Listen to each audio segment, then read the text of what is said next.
Ho, ho, ho! Welcome back to Seow, a grammar for biblical Hebrew.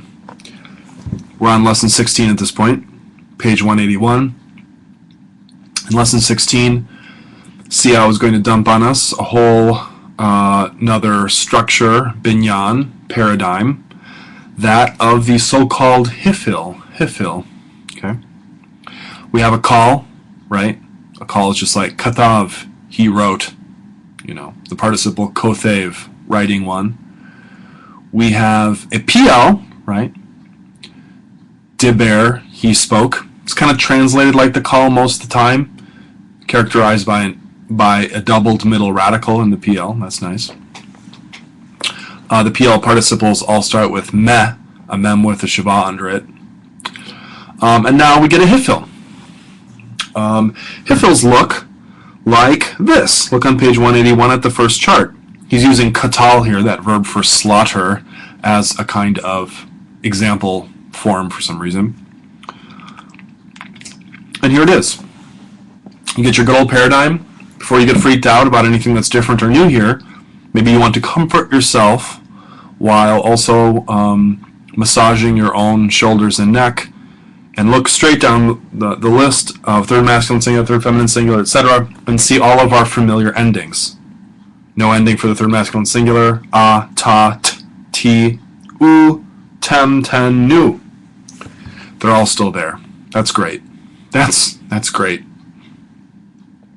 Hiktil, hiktila, hiktalta, hiktalt, hiktalti, hiktilu, hiktaltem, hiktalten, hiktalnu. Notice what those all have in common. The H on the front, okay? The H on the front, the hey on the front of the perfect. That's really nice. It's always there in the hifil perfect, okay? What is the hifil? What does the hifil do? Well, it does several things. I mean, most basically, a hifil is what we might refer to as a causative. A causative, okay? So for an example, take a verb like kum, kuf, vav, mem. In the call, kum means he arose, right? He arose, he rose up. In the hifil, put an H on the front, and this will be a little bit of an odd form. I'm just using kum as an example because it comes to mind, but hey kim, put a hey on the front of the perfect, and instead of he arose, now it's he raised up, or he lifted up. He caused to arise, okay? Thus, the hifil is almost always transitive, meaning it takes a direct object, okay? A sentence like, she moves. She moves in order to see the boxes. The verb move there is intransitive. She moves, but she's not moving anything, she just moves. As opposed to saying, she moves her boxes. Now that's transitive, okay? The hifil is going to be like that. It's going to be it's going to be a verb that really does something to a direct object, okay? Or take a verb like ra'ah, he saw, resh aleph he, ra'ah, he saw. In the hifil, her'ah, vocalized a little oddly there, it's not a strong verb, but her'ah is going to mean he made to see, or in other words, he showed. A verb like yashav, he sat, he dwelled, intransitive, is going to be hoshiv, he moved, he caused to sit or dwell. So he moved someone into a place, okay? So what you're looking for in these, for the hifil, for parsing here, is that hey on the front, that's the big one. But there are also some things within the words. Sometimes you get a yod in the middle of the word, like in the third masculine singular, third feminine singular, and third common plural. Hiktil, hiktila, see that? Hiktilu. Now that E or A type sound collapses in many of the other forms where you have longer endings. But that H at the beginning and often a yod or an I sound or an A sound in the middle is something you're going to get a lot of times, but not all the time, in some of the forms, okay? On pages 181 through 182, see how it gives you some examples of how the hifil works along the lines of what I've just described. So malak in the call means he reigns, to reign. Himlik, okay, himlik would mean he causes someone to reign, or he makes someone a king. Batach, trust. Hivtiach, in the Hifil, cause to trust, okay? Cause to trust. Sometimes it's awkward to say cause to when translating, so you have to, like when I said, kum, he arose, hey Kim, he caused to arise. Okay, it's like you have to think about that phrase, he caused to arise, and then think about what's really being said. He lifted it up, or he raised it up, or something like that. But on page 181, he gives an example. Hey Akil, he caused to eat. Okay, that's awkward. Why don't you just say, he fed. Okay. Page 182, see some examples there. Akal, to eat. In the Hifil, to feed. Mot, to die.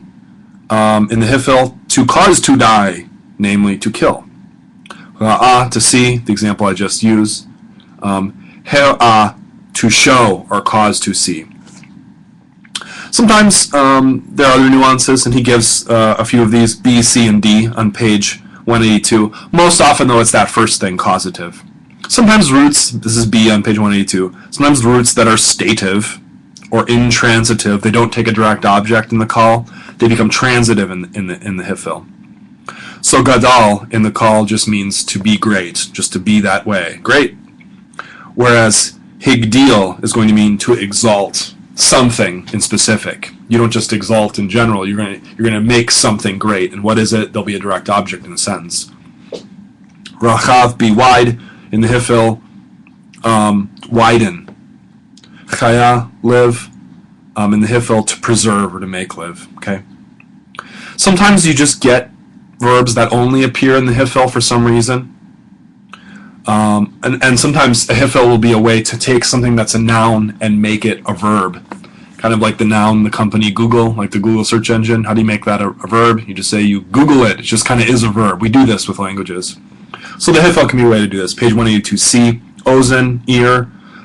Make that into a Hifil verb. It means to pay attention, to give ear. Shoresh, root. Put it in the Hifil.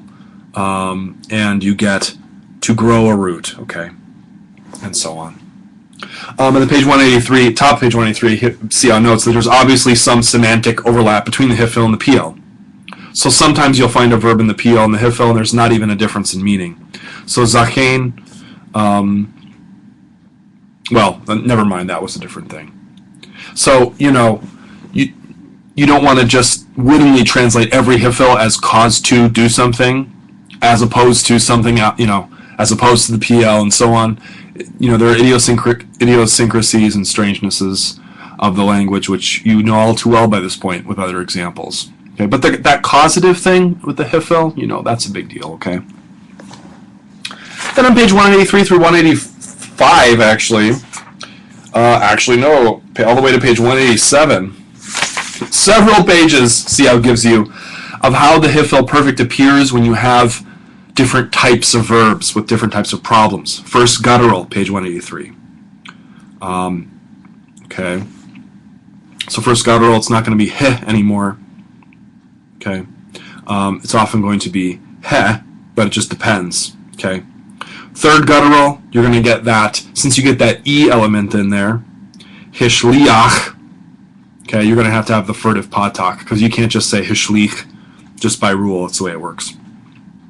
Third aleph, see some things there. It's not too crazy, but the aleph looks a little weird there in the second masculine singular and the first common singular, top of page 184. Himsetha, himsethi. Do you see how the aleph there is quiescent? Just kind of closes the syllable and disappears there. Or rather, there's no vowel under it, okay? Third, hey verbs. You know already that the hey goes away. There you can see a verb there, gala, go up. Higla means send into exile. And you can see how the hey goes away. Higlu, third common plural. Where'd the hey go at the end? It went away, okay? First nun, page 184, number 7. What do you think is going to happen to that first nun? Can you take a wild guess based on previous things we've done or learned? Yeah, it's going to go away. It's going to assimilate. So it doesn't really go away. It assimilates into another letter, so you have a doubled first letter now. Third masculine singular of nagad, to tell. That's an example of a verb that's almost always in the Headful, I think, or always. Higid. It'd be like hingid, so you'd still have the N in there, but it's an N before a strong consonant like that is going to assimilate. So instead of hingid, it's higid.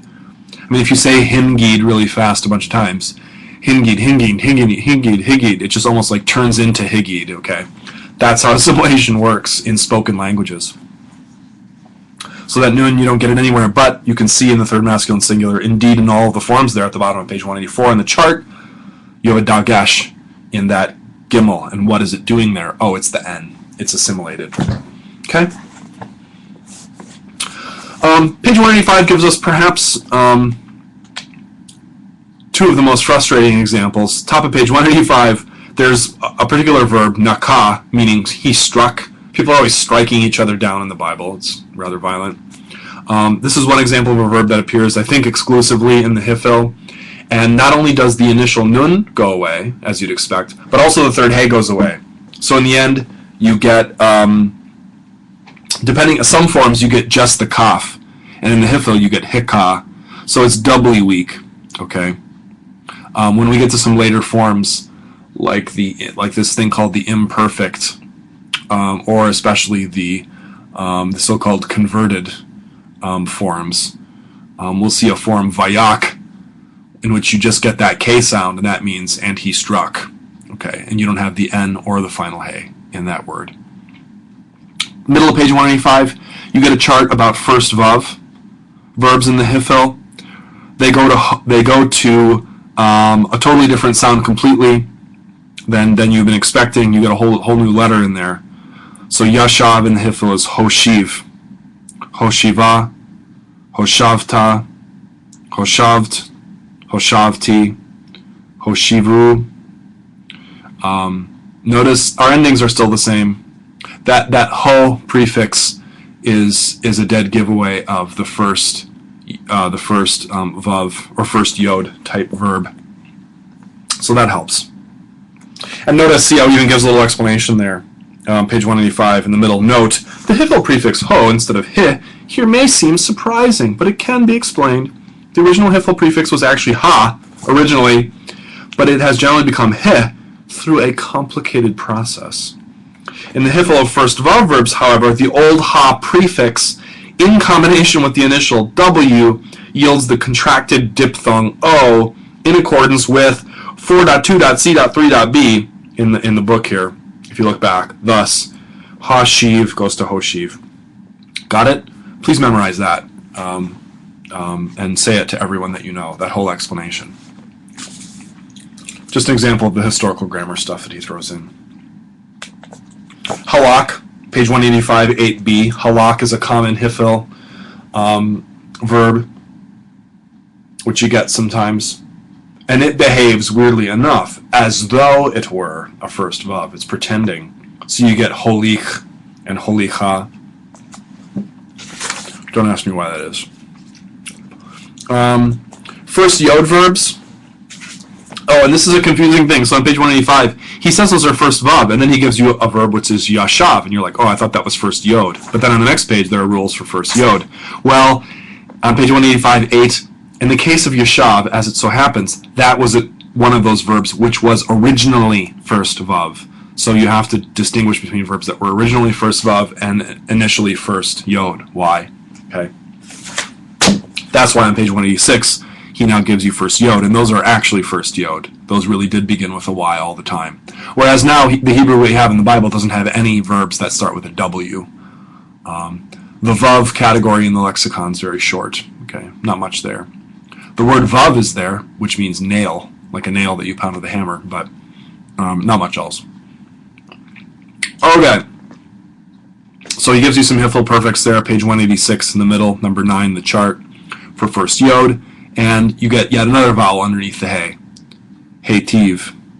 Hey-tiv. But it's still the hey, okay? Still the hey. So don't let the vowel throw you too far off. Then on page 187, finally he gives us a paradigm of the middle. I know this all feels probably completely overwhelming at this point. Just take it in stride like you've been, taking everything else in stride, okay? For Kum there, page 187 in the middle, number 10, Hakim, he raises up. Okay, and you get all the forms. All the endings are still the same, and the hey is still there, okay? That has not gone away. Okay. How'd these babies look in action? Page 188.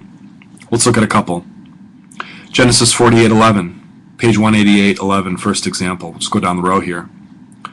Hera oti Elohim gam et za'echa. He has shown me. See the verb there, ra'ah, but it's in the Headful. So he caused me to see. Oti is just the direct object marker, eth, but with a suffix. So othi. He has caused whom? Or he has caused to see whom? He has shown me. Who has shown? Wait, we got to get our subject for the verb. God has shown me.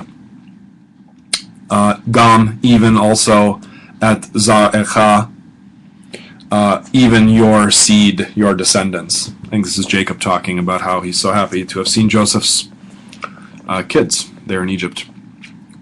See how that works? Remember our syntax. Verb usually often comes first, followed by subject. And here you have a verb and then a direct object, then the subject.